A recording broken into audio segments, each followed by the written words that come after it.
Hello and welcome to the Elder Tree podcast. My name is Twiggy Dawn. I'm the founder of the Elder Tree and Alchemilla Herbals, and I reside on Jitterbug land here in far north Queensland.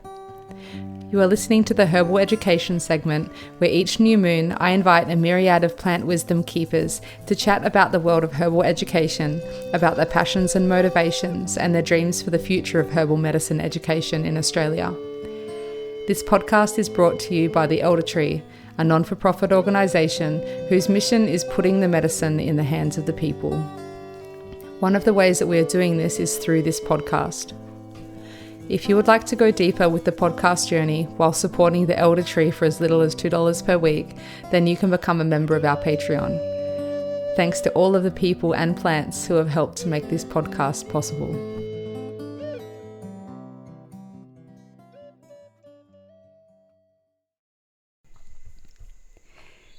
Greetings everybody from Lutriwita AKA Tasmania. I'm down here on an incredible herbal adventure, of which one of the main goals and pivotal points of the trip was to go to Goulds farm and meet Greg Whitten. I've wanted to meet Greg ever since I purchased his massive book Herbal Harvest 13 years ago. It was released 25 years ago. I was a bit late to the table. I've never come across anything like this book, and it really inspired, motivated, and educated me. It came at a time when I was running an essential oil company, preparing to enroll in uni, was feeling disgruntled at the lack of herbal education opportunities in Australia, and I was hungry for a herbal teacher to teach me in person. Since that day that I first opened the book, I vowed to go and meet him. So here I am on this beautiful island, which seems to be the perfect land for propagating temperate climate herbs, and therefore propagating wise herbal elders such as Greg. Greg has had over 35 years of experience in growing high quality herbs and has been operating his current farm since 1995, where he grows around 80 species of medicinal plants.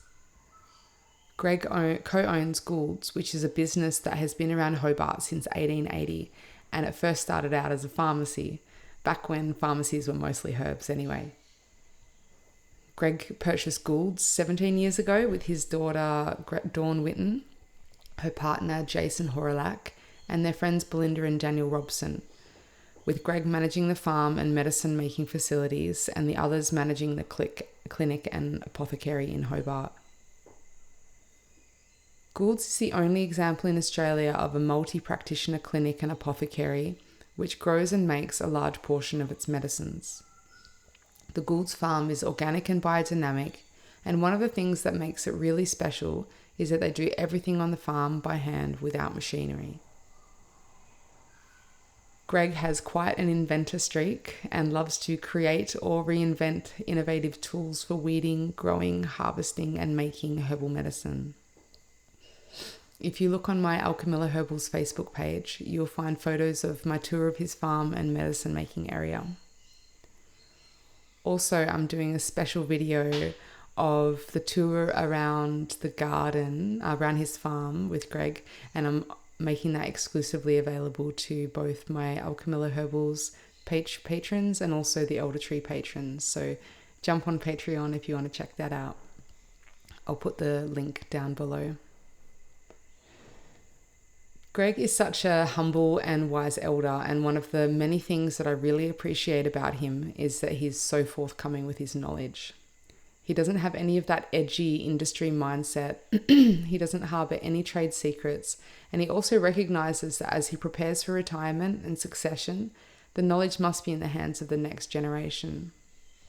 I hope that you enjoy this interview where we discuss his book Herbal Harvest and his journey at Goulds and Green Farm. There are some areas of the interview where we geek out a bit on ratios, medicine making, and botanical names. This episode is the first episode for 2024 on the Herbal Education segment, and this segment of the Elder Tree podcast is taking a bit of a change of direction. For the past 16 new moons, I have interviewed herbal educators with the intention of really getting to the heart of herbal medicine education in Australia.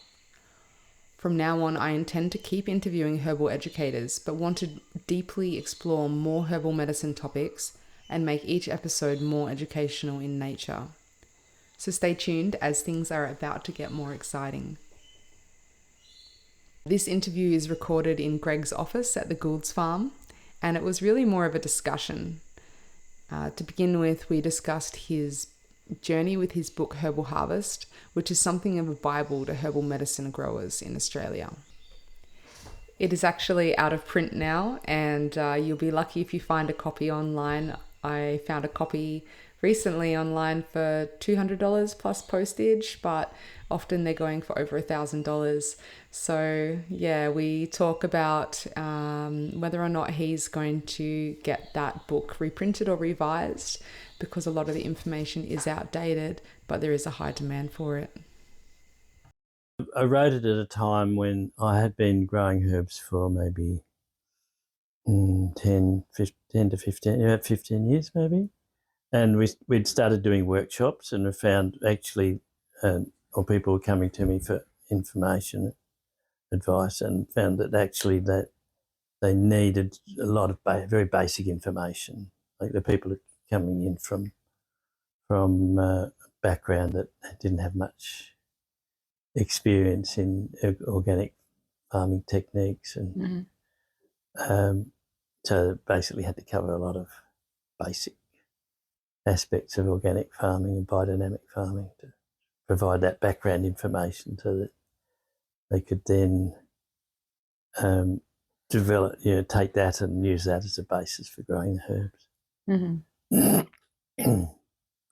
Yeah, well, now there's quite a lot of, more and more books coming out that are about farming, biodynamic farming, organic farming, and things, the soil health and all of that, but not the herbs still.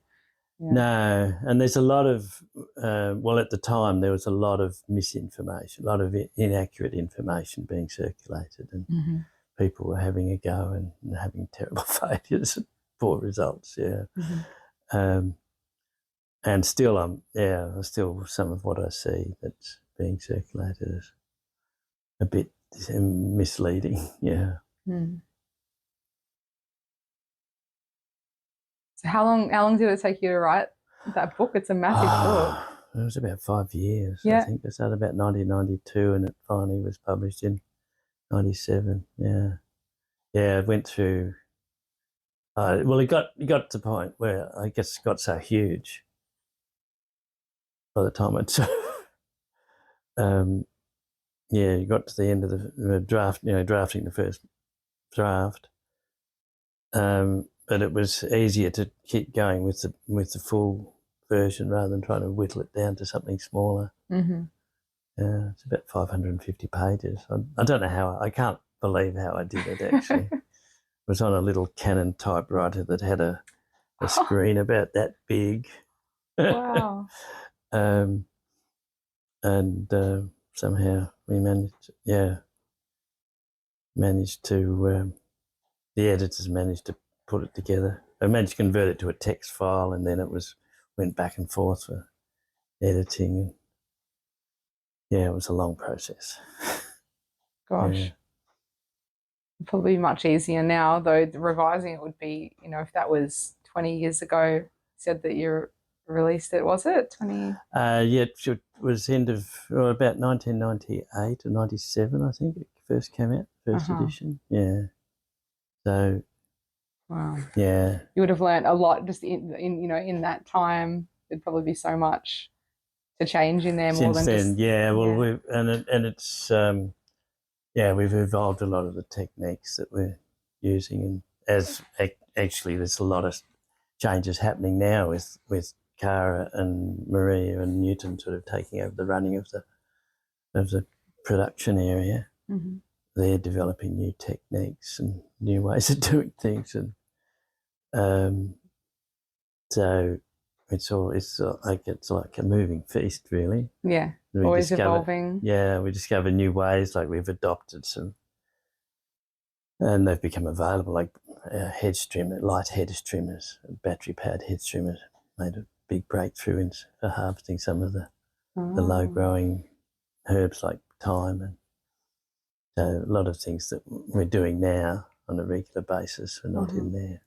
The scythes the scythes we use are much lighter, the chamomile combs, we've been sort of,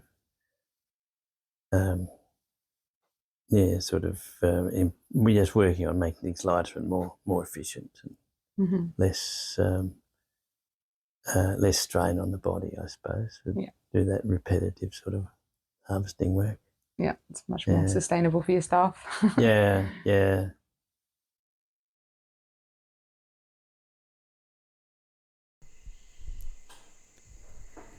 The next thing that we talk about is Greg's journey with Goulds and a bit about the history of Goulds.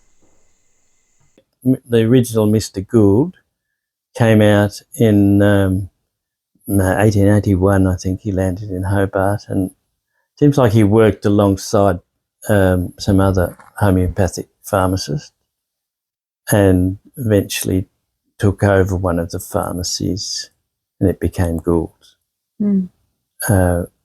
And it's been in the same, or literally it was a bit further up Elizabeth Street, a few blocks from where it is now. And it's been in the same premises where it is now since about 1917, around about then. It's a bit, the dates seem to vary a bit according to the source you go to. Yeah. So it's been there for over 100 years. It was in the same family, so the original Mr. Gould handed over to his son, and then it went to his grandson, who owned it, ran it until the mid-1980s, when a friend of mine purchased it. He's a pharmacist with an interest in natural medicines, and he ran it for about 20 years and gradually actually increasing the range of natural medicines. And it was a pharmacy, so it carried conventional pharmaceutical products as well. And then he wanted to retire in early 2000s, and that happened to be just at the same time that my daughter Dawn and her partner Jason and a couple of their friends had just finished their training at Southern Cross University, and they were looking for somewhere to set up a practice, and this was an opportunity that presented itself. Roger had tried to sell it to other pharmacists, but none of them were interested in it. There was by that stage, pharmacies were generally but they would tend to be sort of franchises of large chains. They had to be big, like there was getting bigger, and the smaller pharmacies were disappearing and being sort of competed out. So Goulds was in that category. It was just a small pharmacy that didn't really have much future as a pharmacy. And the pharmacists didn't understand natural medicine, so it was outside their scope, as it were. Though pharmacies are carrying more and more natural products, but they haven't really got the training background in how to use them.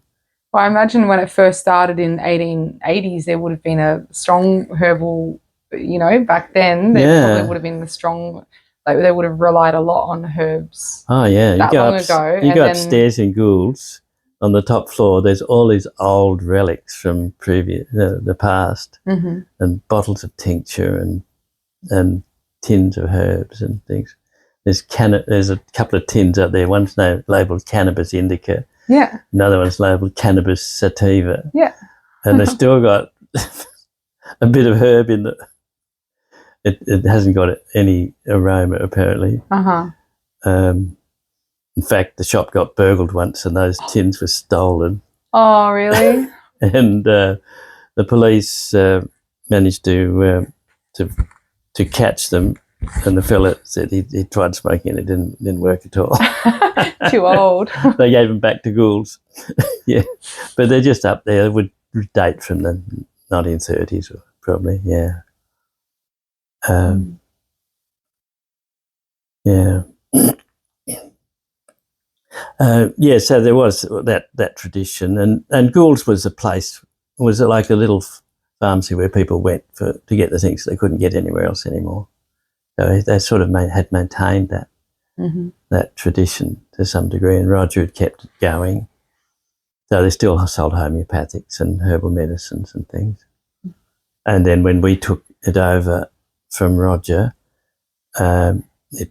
we basically expanded the range of herbal medicines. And I had already quite a range of herbs growing not in this same garden, but just next door actually. That's where the original herb garden here was. It's still in Allen's Rivulet? Yeah, just basically down the hill. Basically the house next door, I built that, and we had a garden down below there. Yeah. So I already had a collection of quite a few herbs growing. So it was a natural transition to just basically scale up and the range and the volumes of medicinal herbs. And we started making, Dawn and Jar had been making a few tinctures already in there during their training and early practice in Lismore.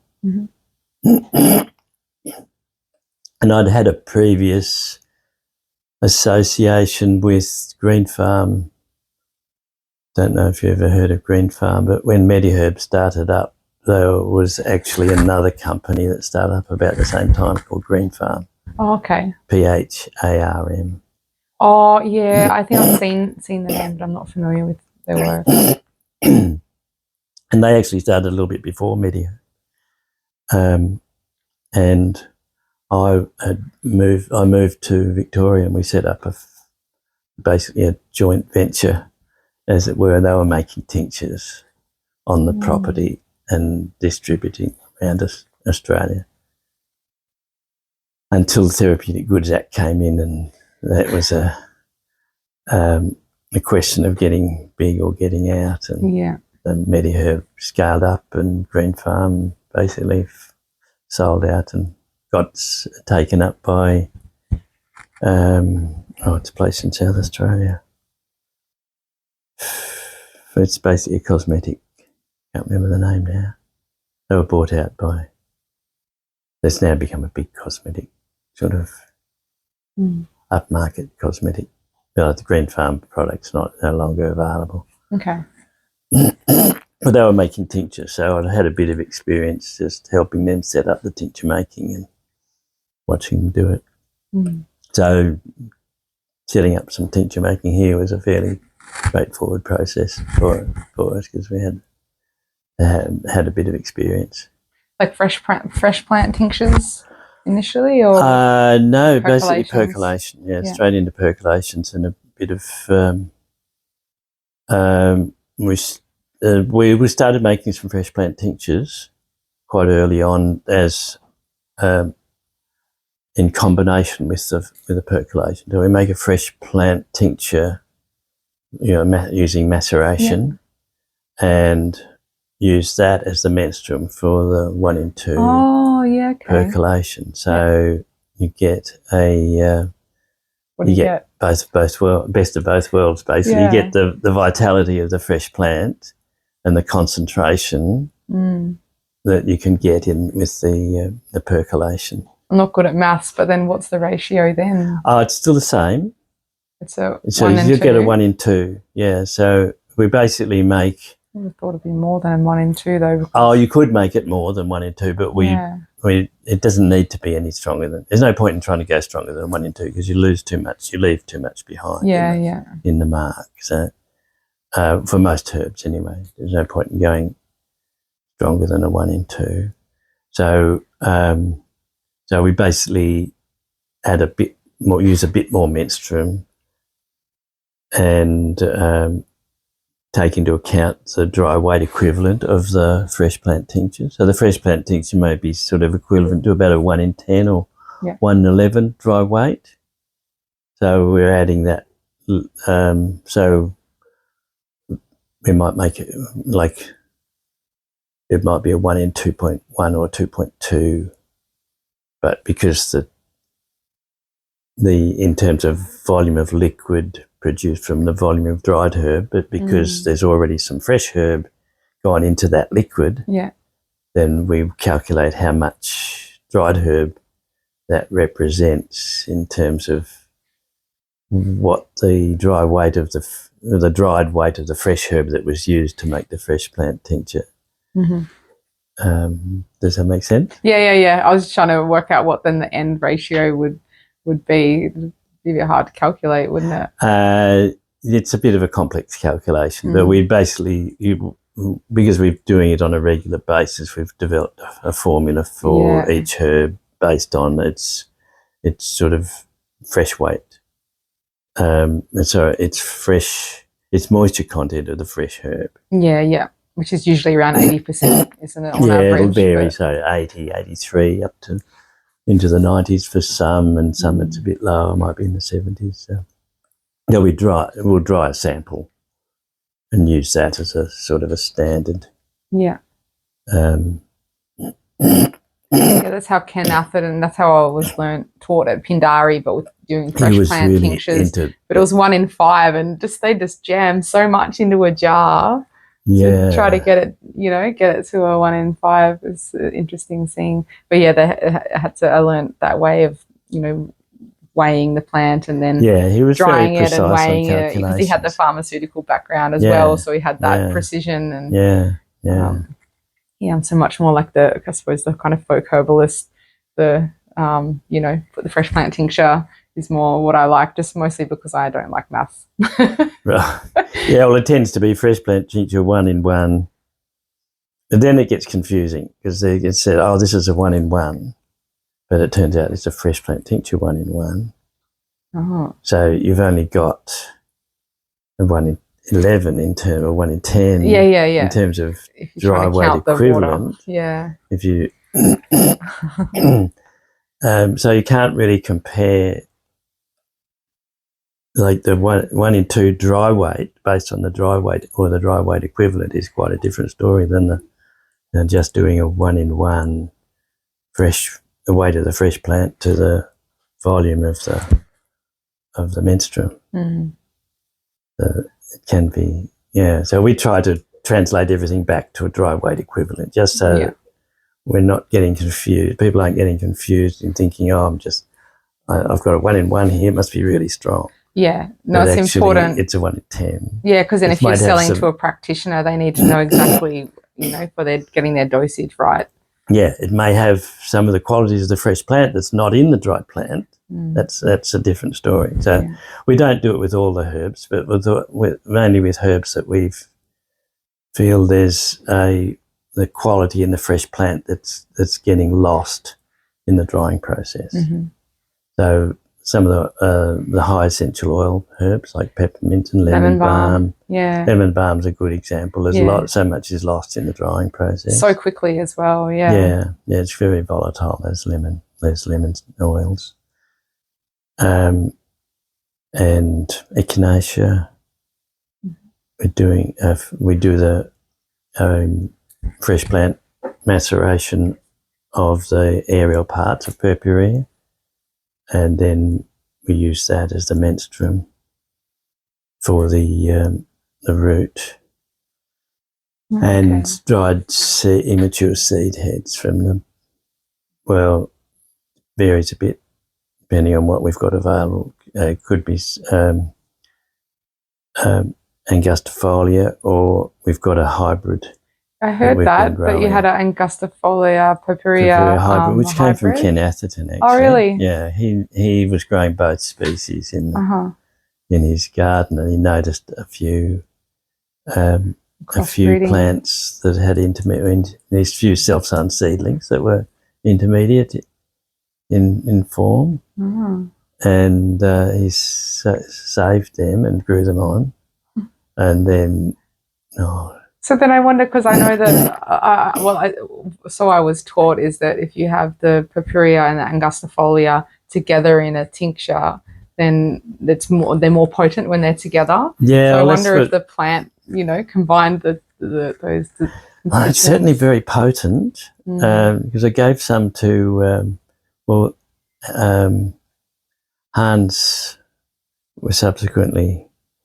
was doing some analysis of echinacea samples, different different sources, and I gave to him a sample of a hybrid echinacea to him, and he said it came out stronger than, than any of the angustifolia. So it may be because it was a better quality or fresher raw material, partly, but it certainly came out rated very well in terms of known active constituents levels. Yeah. Oh, great. So it's got a bigger root system than the purpurea. Purpurea's got a frustratingly small root system, so you don't, and it's very complex. It's hard to get it clean. You've got to do a lot of trimming and washing it. Yeah. And the yields are disappointing. Whereas the hybrid is it's sort of intermediate in form between the purpurea and the angustifolia. So it's a bigger, sort of more solid roots that go down a bit deeper. Okay. But it's got a bit more tolerance of the high water content, or moisture content we get in our soils here in winter time. So we don't, the angustifolia doesn't do very well here. No. It doesn't like the waterlogging. Right, yeah, because every time I've tried growing it up in far north Queensland, it produces one flower and then the plant just kind of carks it and just doesn't like Yeah, what seems to happen is that the decay will set in deep down where it's into a sort of a waterlogged zone, and then it migrates up the stem, up this root, and then the whole plant dies. Yeah. So you need really good drainage to be able to grow it, which we don't have. You have quite clay soils here. Well, there's a clay subsoil. That's the problem. It goes down and they're through the more permeable upper layers, and then when it hits that clay subsoil, then it's getting waterlogged. That section of its roots getting waterlogged, and then it starts to rot, and then the rot just moves on up through the rest of the root. That's probably what it sounds like, what you've been experiencing too. Yeah, well, I hadn't noticed where it was coming from or anything like that, but now I'm determined to grow it again. And we should try some of this. We can give you some of the seed from it. Well, you can't grow. Well, I don't think it produces fertile seed. It may, but it's easy to propagate from division. Oh, okay. So root division. Root division. It'll grow from root division or crown division. Yeah. So it's a bit like the angustifolia grows from root division too. So quite often when the plant decays, there might be some little sections of root that manage to survive, and they'll put up new shoots. And and this hybrid, little pieces of root will strike a bit like a dandelion root. Yeah. Or when we're propagating it, we just basically divide up the crowns and plant. Divide one crown into maybe 10 pieces and plant them. Yeah. All right. I'm determined to give it another go of growing the echinacea, because I went to visit Monica's, Rocky Top Farm the other day and saw that there, and went to visit a woman, Gina. Has she got the hybrid there? We were talking about the hybrid, but I can't remember what would have given her some there. I'm sure. Yeah. I know she's got your special peppermint that she talks about. Well, it's not mine. It came from some essential oil growers. Oh, okay. So it's a variety that's been selected for essential oil production. Yeah. Nice. Yeah, and I went to visit a lady yesterday, Gina, at Underwood's garden, and she she had quite a few different varieties of echinacea there I've never seen. Oh yeah, there are lots of different. Yeah. I'd heard of the pallida, but that being a bit like inferior, I think, in medicinal properties. Well, there's a lot of argument about it. About pallida? It's lacking in the alkylamides, which is the zing, the one that gives you the zinging on the tongue. Yeah. But there's other constituents that are also active that it does have. We grow a little bit of it and use a small amount of it, but mainly for children, people who can't stand the zing. Yeah. Okay. Yeah. So that's been pretty exciting. The hybrid, and we've well, Ken would have given that to me about 2005 maybe. I grew it on for a few years and I thought, oh, it's not doing really well. I'm not sure how good it is. And when we moved the garden from the old garden site to a new garden, we got it in a new site and it just took off. It was a bit more, it was nearer some horse chestnut trees first, and I think they were competing with it. And got it out in the open where it had a bit more space and it just took off. And we thought, oh, this is looking really quite promising. And the other thing we found, we can harvest it has produces a lot of flowers, and we're finding the seed head, the immature seed head. So as the flowering sort of finishes and the plant's starting to fill out the seeds, we harvest the seed heads or the flower heads and dry those. Yeah. And we get about as much off that as we do off the root. Okay. Now we're making a tincture of, it's what we call Echinacea forte. It's a blend of the root and the seed heads, and there's a bit of purpurea root and seed head goes in. Sometimes we've got angustifolia from Marlene herbs as well. The next thing we discuss is the internship program, which used to run at Goulds. This is a topic that I'm particularly interested in because the Elder Tree will be running internship programs. On this trip so far, I met about 6 people who completed this program, and it was great to hear about it from Greg and also hear a bit about what he calls the Goulds paradigm. The internship, yeah, okay. So it's designed to give herbalists it's designed from 2 perspectives. One is to provide education for people who are interested in learning more about herbal medicine and herb growing and things.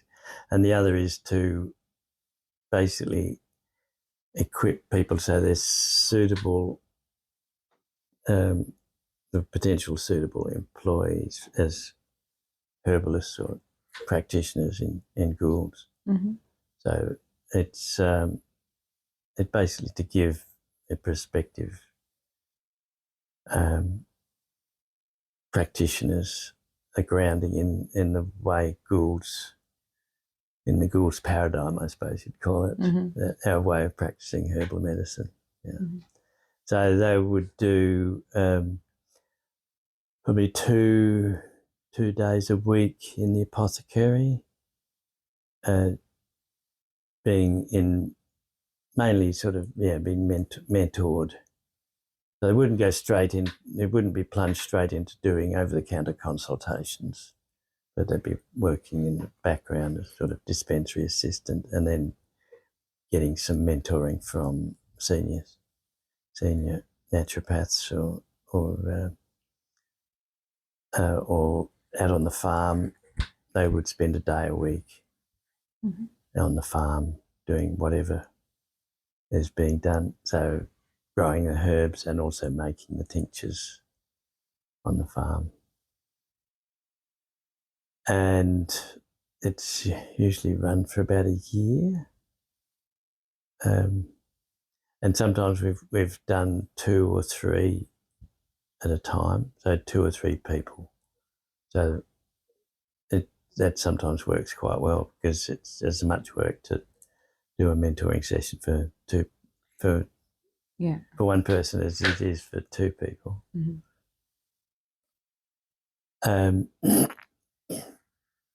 There's a lot of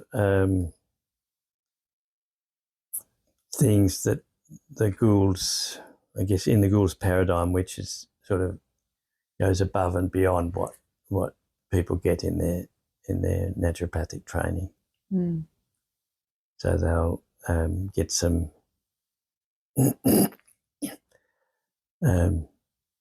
guide. I'm probably not the best person to be actually talking about that side of the things because I'm not a naturopath myself. Okay.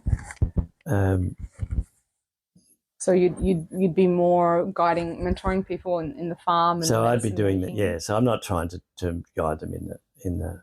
I'm not trying to work in that naturopathic area. I'm just basically covering the growing and the drying and the tincture making. Yeah. Yeah. Which is what's missing from the unis, you know, like. Well, that's right. They get very little, if any, training in making herbal medicine. Yeah, and it used to be that there would be a whole, you know, subject on it, where now they've kind of put botany and medicine making all into one subject, so you actually get half the amount of medicine making tuition, which is only just, you know, using imported herbs anyway, not actually working with, you know, being actually able to smell, have a experience with the plant, you know, directly like that, and have the real earth kind of experience. So. Yeah, so that's what the farm offers in terms of the internship, and then in the apothecary they'll be getting some mentoring in prescribing, or I guess over-the-counter consultation. That's quite a challenging area for many naturopaths when they're going into, because you're basically doing a free consult over the counter. You've got a short time frame. Got a line of people waiting. Waiting for you. I don't know how. I don't know how they do it. Actually, I don't think I'd be able to do it myself. They're under quite a lot of pressure. Yeah, they're not having that spaciousness to sit down for an hour plus, like you know, what most practitioners do in their practice. And instead, it's somewhere it's like flash consults. Or, it's. And I think they're. I mean, I think they all find it quite difficult at first, because you've got to be able to think really fast. Yeah. And watch out for red flag. You know, just know what can be covered in it. Whether they need to say, like, actually bail out and say, look, no, you need a consult, or you need to go and see a GP, or you better get to the hospital. Yeah. And then there's another one. So there's a line of them coming in. It takes a certain personality and a skill. You have to be able to think pretty fast. And notice things. And process all those. Yeah. And dealing with people's woes and worries, sort of. Yeah, people sometimes they come up with a health condition, but they just want to tell you their whole life story. And yeah. So I'm continually impressed how they do it. Sometimes I'm in there in the apothecary and I'm overhearing these over-the-counter consults, and I'm just continually impressed in the skill that they have, skill and knowledge that they have, and the quality of the advice I hear them giving to the customers. Well, it's great, because a lot of people can't afford like a big consultation. That's right. Yeah. The naturopath or a herbalist, it's nice to have that more affordable option available. In the community. It sort of parallels. I mean, you can go into a pharmacist and get that same sort of free over the counter in a pharmacy. So it sort of parallels what's available in a pharmacy, but you'll get a natural medicine treatment provided. Or if you just need to go home and drink more water, that's what they'll tell you.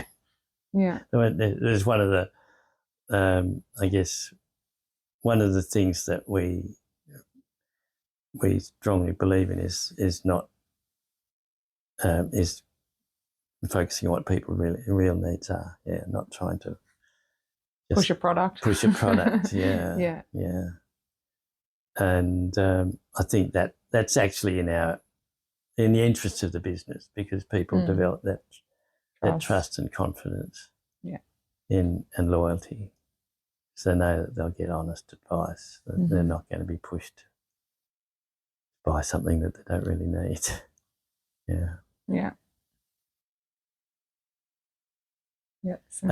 So getting back to the internship, so that basically in the apothecary, that's the sort of skill or that's an aspect of the Gouldifying, or the paradigm that we're trying to teach people who are wanting to practice in that way. That's so good. Do you think you'll bring it back, the internship? Yeah, well, we probably might do it in a different way. Like, in the past, we've actually paid people a stipend while they've been doing it. Mm-hmm. But the economics of it is pretty challenging because it takes so much. It takes so much time for somebody to do that mentoring and teaching. So there's quite a big cost to Goulds in providing the internship, and quite often we don't. The people either aren't suitable or they choose to go on elsewhere. They don't stay very long. Mm-hmm. So we've incurred all that cost of providing the internship, but we've then got to do another one to try and recruit more staff. So I'm not sure how that's all going to work out. Mm-hmm. We're just at the moment we're looking at an ownership restructuring process. Okay. So there's a lot of changes probably going to be happening into the future. But I think we will need to do it in order to be able to recruit replacement staff, because we can't just find people who can just walk in and do it. There needs to be a consistency of healthcare advice that their clientele are getting, so that if somebody comes in who's been in there previously and they're seeing somebody else, like, because they're not the same. There's a consistency there. Yeah, we've got maybe 10, 12 different naturopaths who work in the apothecary. They may not necessarily be prescribing the same things in exactly the same way, but they will understand why or how, what each other's way of prescribing, because it'll be similar. Mm-hmm. So the clientele will be getting consistency in terms of the paradigm that they'll be prescribed under, rather if we recruit someone who's coming from a different background, what the sort of treatment or advice they may be getting may be completely different to what they've got before, which is confusing. And I suppose we want to make sure that we're giving good quality healthcare advice. Yeah. So something that's got tradition or tradition and or evidence based. Empirical. Yeah, or empirical. Yeah. Mm-hmm. Or a combination of the three. So it's sort of evolved. We've been going for some 17 years now. So that it's sort of, we've evolved a sort of style. 17 years since you bought the Goulds with your daughter and her partner. Yeah. And who else? Was there someone else as well? Daniel and Belinda. They were students at Southern Cross University at the same time as Jason and Dawn. Yeah. Mm. So there's a sort of a style of practice that we want to keep going. Yeah. That works. That people, so we need to sort of maintain that continuity. Mm-hmm. So that's one of the I guess the reasons behind offering the internship is to provide Goulds with that stream of recruits, I suppose, to replace those people. Yeah, and that takes time to learn. You can't just can't just slot in. Can't drop into it. You gotta, yeah. Wow. Yeah, it's how many, so of all the medicines you dispense there, like all the herbal medicines you dispense, like how much do you think is what you grow?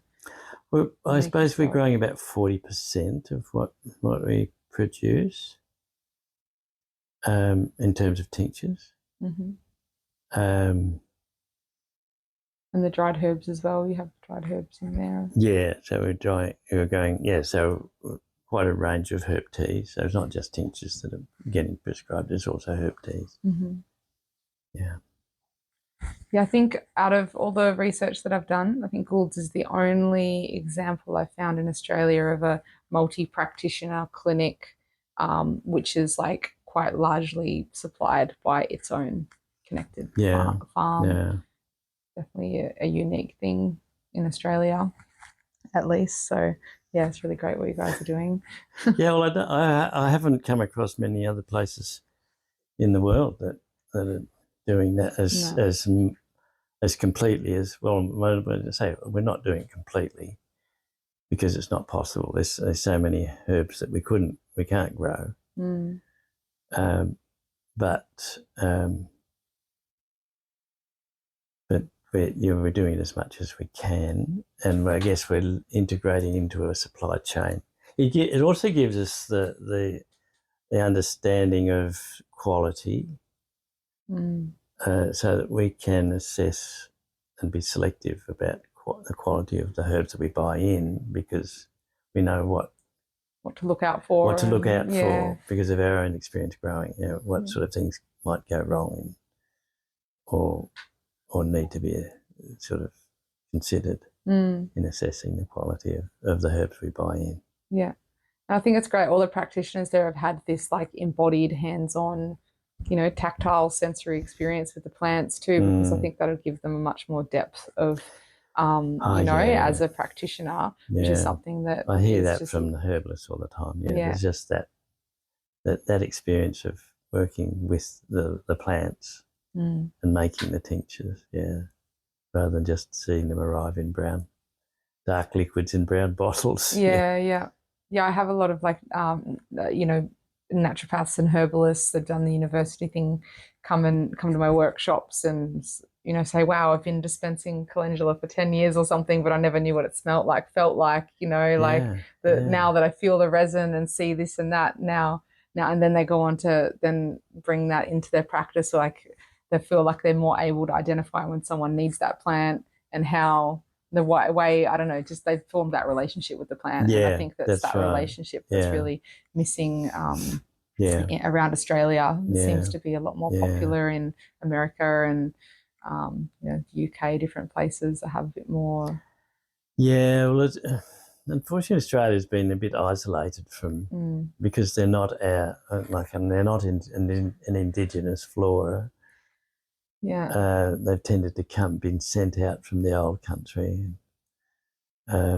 We've suffered a bit from that separation of distance. Yeah.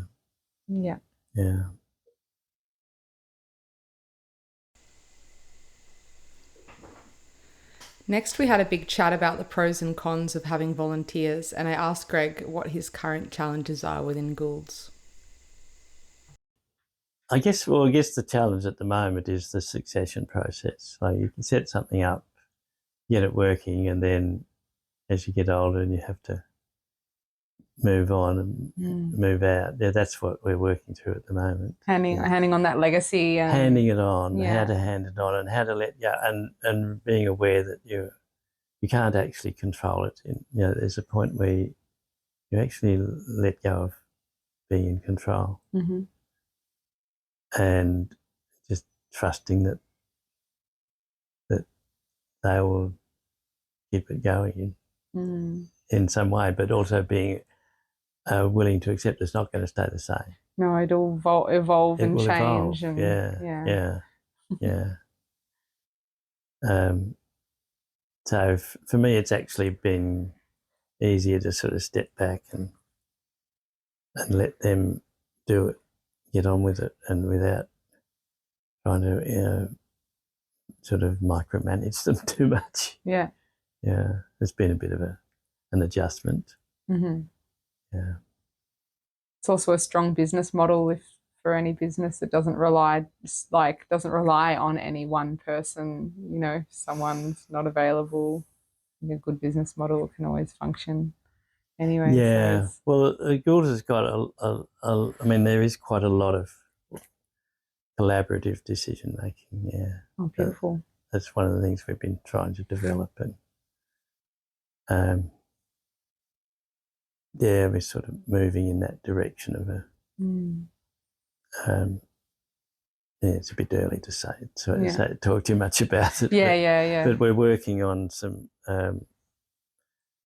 a new ownership structure that will evolve, that we can just sort of hand over the reins, as it were, to so that Goulds can continue on into the future, because there's a lot of people who need it. Need it too.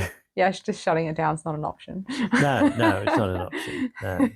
So keeping it going to provide some a continuation of good quality natural medicine healthcare for the community is very important to us. Yeah, well, thank you so much for everything you've done, for your community, and also nationwide, all the ripples I get to see from further away. Yeah. And your book, The Offering, that's such a valuable, incredible offering to the world of like ongoing education. Even after you've passed, there's this book that just, kind of immortalizes a lot of your knowledge, and just be the gift that keeps on giving for the next generations. Yeah. Thanks for that.